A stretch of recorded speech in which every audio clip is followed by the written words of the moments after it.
सावित्री 2 बेटों की माँ थी। उसे इस बात पर बड़ा घमंड था। वो मानती थी कि बेटे घर की शान होते हैं।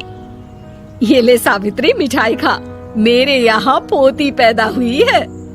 ये सुनते ही सावित्री मुंह बना के कहती है, अरे तू तो लुट गई, बर्बाद हो गई, तेरे यहाँ लड़की पैदा हो गई।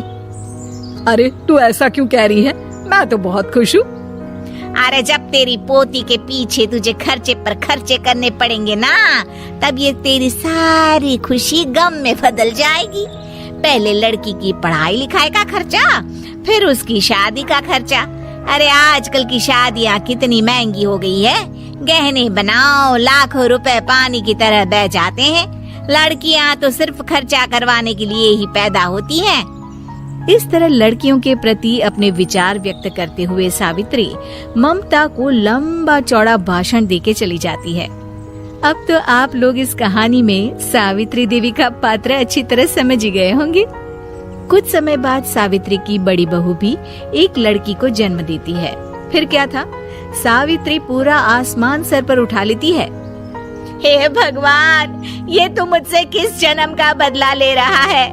अरे मैं तो मंदिर में रोज आकर तुझसे कहती तो थी कि मुझे एक पोता चाहिए, और तूने मुझे पोती दे दी। इतनी मिठाइयाँ और प्रसाद चढ़ाने का क्या फायदा हुआ?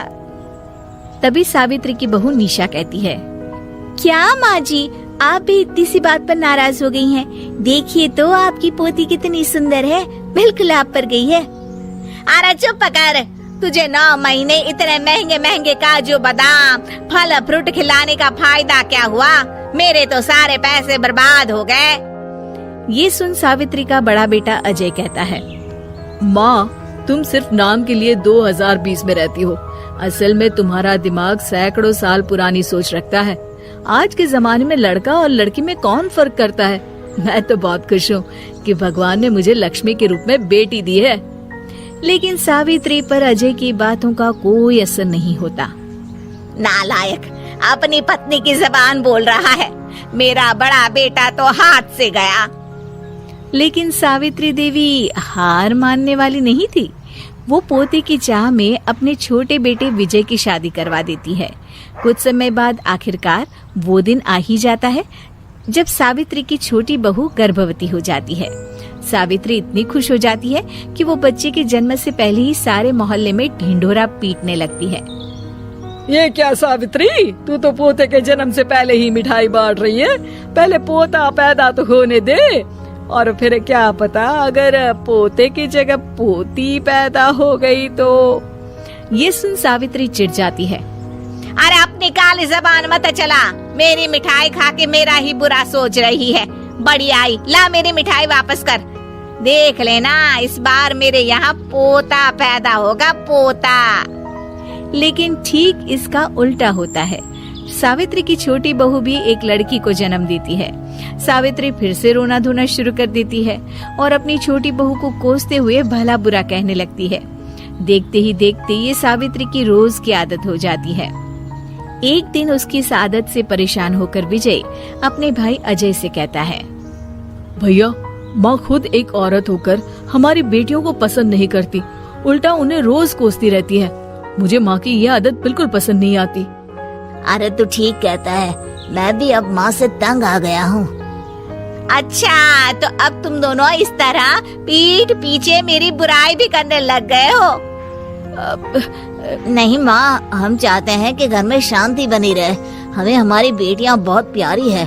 मैं नहीं चाहता कि वे तुम्हारे ताने सुन सुन कर बड़ी हो, और इसीलिए हम दोनों ये घर छोड़कर चले जाएंगे।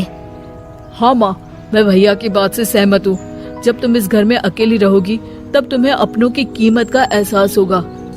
अपने दोनों बेटों के मुंह से अपनी माँ के लिए इतने कठोर शब्द सुन सावित्री भावुक और रुआंसी होकर कहती है, क्या सच में तुम दोनों मुझे इस घर में अकेली छोड़कर चले जाओगे?